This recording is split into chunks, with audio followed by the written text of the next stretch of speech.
Services. ఈ cosmo Dental academy since 2015 మేము run చేస్తున్నాము. Cosmo Dental Academy main USP ఏంటంటే ఎవరైతే బీడిఎస్ స్టూడెంట్స్ కాలేజ్ బయటకు వస్తున్నారో వాళ్ళందరికీ రైట్ నో ఏదైతే డెంటల్ ఇండస్ట్రీలో యాక్చువల్ ట్రీట్మెంట్ అడ్వాన్స్ ట్రీట్మెంట్ ఉందో ఆ అడ్వాన్స్ ట్రీట్మెంట్ గురించి వాళ్ళకు ట్రైనింగ్ ఇస్తాము. So we are into this business since 2015 around 5,000+ students మా దగ్గర ట్రైన్ అయ్యారు. సో ఇంతకుముందు ప్రాబ్లం ఏముందంటే ఒక డెంటల్ క్లినిక్ పెట్టాలి అంటే normal trainings, normal route canals, crown and bridge procedures అంటే సరిపోతుంది. ఇప్పుడు ఏమైంది అంటే ఒక క్లినిక్ పెట్టాలి అంటే ఒక పెద్ద మార్కెట్ ఐడెంటిటీ టైప్ అయిపోయింది. ఒక కరెక్ట్ బిజినెస్ తెలిసిన వాళ్ళే ఆ బిజినెస్ రన్ చేయగలుగుతుంది. ఎవరైతే స్కిల్డ్ ఉన్న డెంటిస్ట్, మంచి వర్క్ ఉన్న డెంటిస్ట్, మంచి ఇన్ఫ్రాస్ట్రక్చర్ ఉన్న డెంటిస్ట్ వెనుకబడిపోతున్నారు. ఎందుకంటే because of the corporate culture over here. మనం హైదరాబాద్ తీసుకుంటే there are 3 types of clinics over here. ఒకటి చిన్న చిన్న క్లినిక్స్, ఒకటో రెండో చైర్లు ఉన్నాయి, 1-2 అసిస్టెంట్స్. వాళ్ళు ఏంటంటే ఏదో సో కాల్డ్ క్లినిక్ నడిపిస్తున్నారు.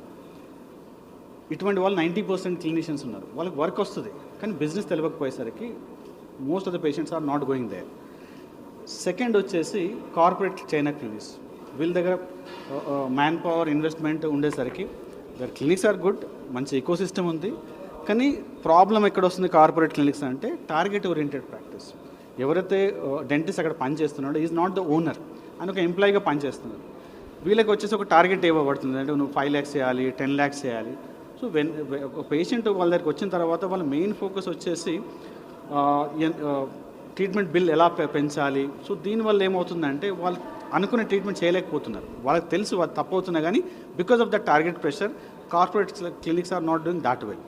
ఇంకో ప్రాబ్లం ఇక్కడ ఏమొస్తుందంటే ఎంప్లాయ్మెంట్ స్టెబిలిటీ. వీళ్ళ క్లినిక్లలో ఎప్పుడైతే మనం ట్రీట్మెంట్ చేయడానికి వెళ్తాం, ఇవాళ సపోజ్ ఒక క్లినిక్కి వెళ్ళాను, నాకు ఒక ప్రాబ్లం ఉంది, 2 years తర్వాత సేమ్ ప్రాబ్లం మళ్ళీ వెళ్ళాను అనుకోండి, ఆ డాక్టర్ అక్కడ ఉండడు, వేరెవరో ఉంటారు.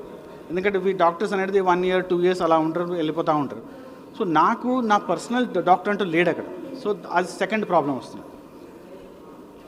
సో ఈ 2 ప్రాబ్లమ్స్ అక్కడ అడ్వాంటేజ్ ఏముందంటే కాస్ట్ వైజ్ అలా అనుకుంటే కొన్ని తక్కువ కాస్ట్ కార్పొరేట్స్ కూడా ఉన్నారు, ఎక్కువ కాస్ట్ కార్పొరేట్ కూడా ఉన్నారు. But problem is personal touch and భరోసా లేదు ఏ ట్రీట్మెంట్ అవుతుంది. మూడో కేటగిరీ వచ్చేసి బెస్ట్ క్లినిక్స్. అంటే ఎవరైతే సీనియర్ ప్రాక్టీషనర్స్ ఉన్నారో ఒక మంచి ఇన్ఫ్రాస్ట్రక్చర్ పెట్టుకొని, మంచి అసిస్టెంట్స్ పెట్టుకొని, మంచి ఎక్విప్మెంట్తో చాలా బాగా ప్రాక్టీస్ చేస్తుంది. ప్రాబ్లం ఏంటంటే అలా కాస్ట్ చాలా ఎక్కువ ఉంటుంది. అప్పర్ మిడిల్ క్లాస్ కానీ హై రిచ్ క్లాస్ కానీ వాళ్ళే ఈ ట్రీట్మెంట్ అఫోర్డ్ చేయగలుగుతారు.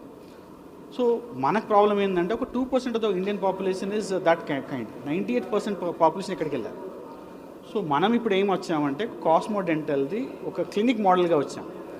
అరౌండ్ 5,000+ మన ఓన్ డాక్టర్స్ ఉన్నారు, వాళ్ళకి మంచి క్లినిక్ పట్టు ఉంది, వాళ్ళకి స్కిల్స్ ఉన్నాయి, కానీ ప్రాపర్ బిజినెస్ లేదు. సో వాళ్ళ గురించి ఇది ఒక బిజినెస్ ఆపర్చునిటీ క్రియేట్ చేశాము మేము. సో ఫస్ట్ ఒక 10 clinics through out Hyderabad start చేయబోతున్నాం. ఈ 10 clinicsలలో మా ఎవరైతే ప్రాపర్ స్కిల్డ్ మెంటర్స్ కావచ్చు, స్టూడెంట్స్ కావచ్చు, ఎవరికైతే మంచి వర్క్ వస్తుందో వాళ్ళకే ఈ క్లినిక్లో ఓనర్గా పెడుతున్నాము. వాళ్ళు ట్రైన్ చేయిస్తూ ఒక సాఫ్ట్వేర్ డెవలప్ చేసాం. ఫస్ట్ వీళ్ళందరికీ ట్రైన్ చేస్తున్నాము. మా దగ్గర కొన్ని వీడియోస్ ఆల్రెడీ షూటెడ్ వీడియోస్ ఉన్నాయి, బుక్లెట్స్ ఉన్నాయి. ఫస్ట్ ట్రైన్ చేయాలి. ట్రైన్ చేసిన తర్వాత ఈ సాఫ్ట్వేర్ ద్వారా వాళ్ళ KPIs అంటారు, కీ పర్ఫార్మెన్స్ ఇండెక్స్. ఈ KPIs ద్వారా వాళ్ళ పర్ఫార్మెన్స్ ఇవాల్యుయేట్ చేస్తాం. అంటే ఇవాళ ఒక ట్రైనింగ్ ఇచ్చిన తర్వాత వాళ్ళు నిజంగానే ఫాలో అవుతుంది లేదా ఈ యాప్ ద్వారా మాకు తెలుస్తూ ఉంటుంది. సో దానివల్ల ఇంప్రూవైజేషన్ చాలా ఈజీ అవుతుంది. సో విదిన్ 6 months 1 yearలో వీళ్ళు ప్రాపర్ ఒక ఇంటర్నేషనల్ స్టాండర్డ్ ఆఫ్ క్లినిక్గా అవ్వబడతారు. దాని తర్వాత ఈ క్లినిక్స్ని NIBH తీసుకెళ్ళి దాని తర్వాత ఈ క్లినిక్స్కి ఒక హెల్త్ ఇన్సూరెన్స్గా పరిగణించి, సో వీళ్ళందరికీ ఒక మోటో ఏంటి అంటే ఒక affordable treatment with a skilful dentist without any pressure. So ఎవరైనా కానీ ఈ కాస్మో డెంటల్ ఒక భరోసాతోనే వచ్చి ఒక మంచి ట్రీట్మెంట్, ఒక మంచి డెంటిస్ట్ నుంచి 100% అష్యూరెన్స్ మేము ఇవ్వగలుగుతాం.